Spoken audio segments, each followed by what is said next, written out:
ashes to ashes, dust to dust. From sand we came, and to sand we will return. This sentence survived centuries not because it is poetic, but because it is brutally accurate. Everything that lives breaks down. Everything that begins ends. There are no exceptions, only delays. You can change countries, bodies, beliefs, names. You can accumulate money, memories, titles, followers, lovers. You can try to leave something behind that carries your name. In the end, none of it alters the outcome. Matter disperses. Identity dissolves. Consciousness shuts down or transforms into something no one has ever returned to explain. Death is not a malfunction of existence. It is the operating system. What we call life is just a temporary process running on borrowed time. The problem is that modern culture treats death like a defect, like an accident, like something that happens to others. We talk about it in hospitals, cemeteries, documentaries, statistics, rarely in front of the mirror. Death became taboo, not because it is rare, but because it is unavoidable. And the human mind hates what it cannot negotiate with. Perhaps the deepest terror is not dying, but realizing that most of our lives are structured around sophisticated distractions designed to keep that realization far away. We have answers for almost everything. We know what stars are made of. We know the age of the universe. We know how to rewrite genetic code. We can map the brain, predict behavior, simulate intelligence. But we do not know what happens when it ends. There is no consensus, no definitive proof, no verified return. Some believe in continuation, others in complete erasure, judgment, reincarnation, heaven, hell, cycles, void. Different costumes for the same fear, that there might be nothing. Human beings cannot tolerate silence without narrative. So we invented gods, afterlives, cosmic meanings, moral balances. Not necessarily because they are true, but because disappearing without explanation feels unbearable to a conscious mind. Maybe death is not an answer at all. Maybe it is the end of the question. Not punishment, not reward, not revelation, just the point where thought collapses. And that collapse, more than pain, more than suffering, is what truly frightens us. We spend our lives trying to protect ourselves from the outside world. Violence, chaos, scarcity. But we rarely talk about the internal landscape. The private territory where no one enters uninvited, and where suffering echoes the loudest. The human mind is not a safe place. It remembers what you want to forget and forgets what you need to survive. It creates futures that never arrive and replays pasts that cannot be fixed. There is a quiet form of violence that leaves no bruises. It doesn't bleed. It doesn't show up on scans. It accumulates slowly, daily, invisibly. Fatigue without rest, anxiety without danger, sadness without a clear cause. The cruel part is that this pain is socially illegitimate. If you are not visibly broken, the world expects performance, productivity, smiles, endurance. As if existing were light, as if awareness were free. So many people don't die suddenly. They fade, they shrink. They reduce themselves to the minimum biological function required to continue, alive but hollow. We do not live only inside bodies. We live inside systems, economic, social, cultural, technological. And these systems quietly decide who lives longer and who doesn't. Some deaths happen not because we lack medicine, but because access has a cost. Not because knowledge is absent, but because justice is. People die every day not due to impossibility, but due to pricing. Others die from excess.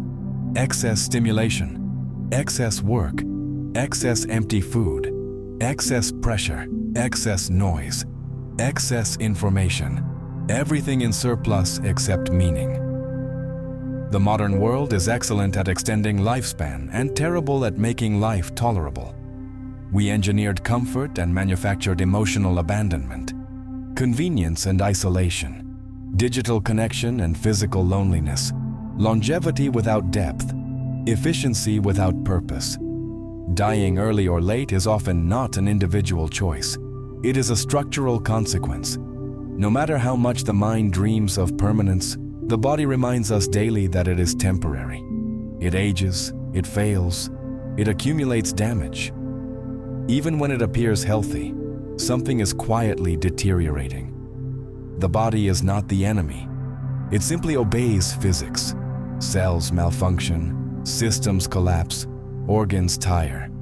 One day, the fragile balance that kept everything running no longer holds. The idea of absolute control over the body is another comforting illusion. We can delay, reduce risk, optimize habits.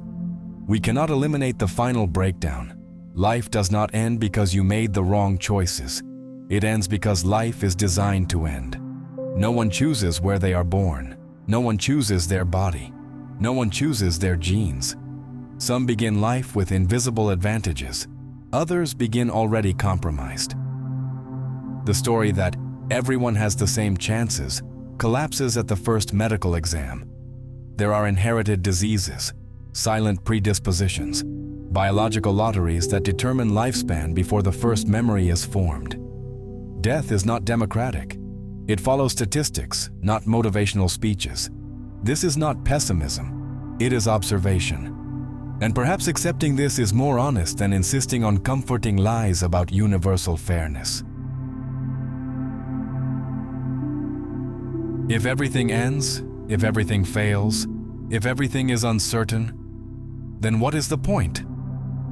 Maybe the mistake is looking for meaning as something external, permanent, universal.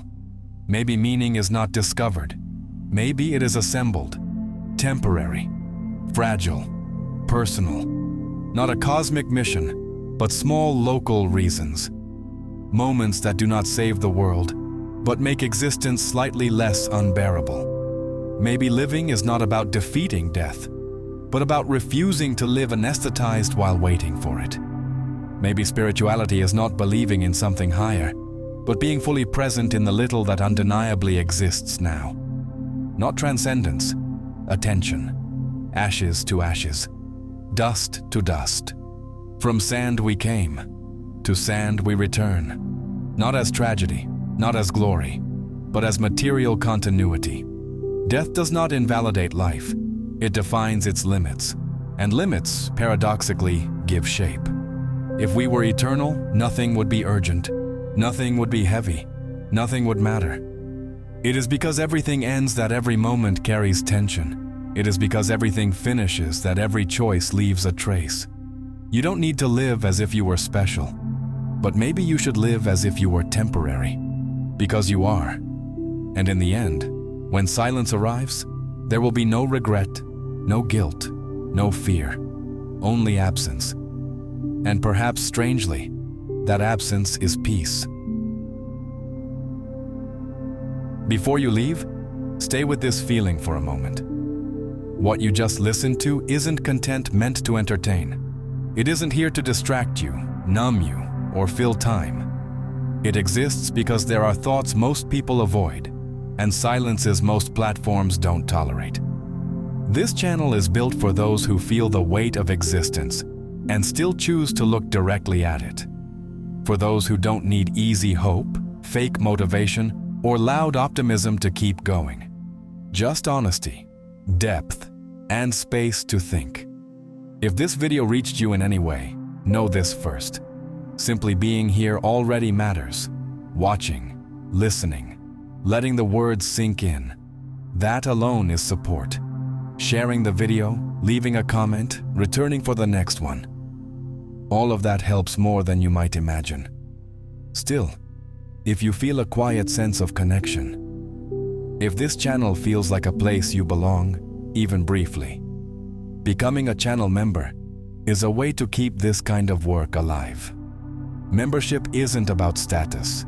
It's about sustaining a space where depth isn't rushed and silence is respected. Members help make longer, more thoughtful, more uncompromising content possible. In return, you get closer access, exclusive reflections, and the feeling of being part of something intentionally small and real. And if you want to support in a simple, direct way, Super Thanks exists for that reason. Not as an obligation, never as pressure, but as a quiet gesture of reciprocity. A way of saying, this meant something to me. No matter what you choose, remember this. Your attention is already valuable. Your presence already counts. Thank you for being here. Thank you for listening. And if you decide to stay, support, or share, welcome.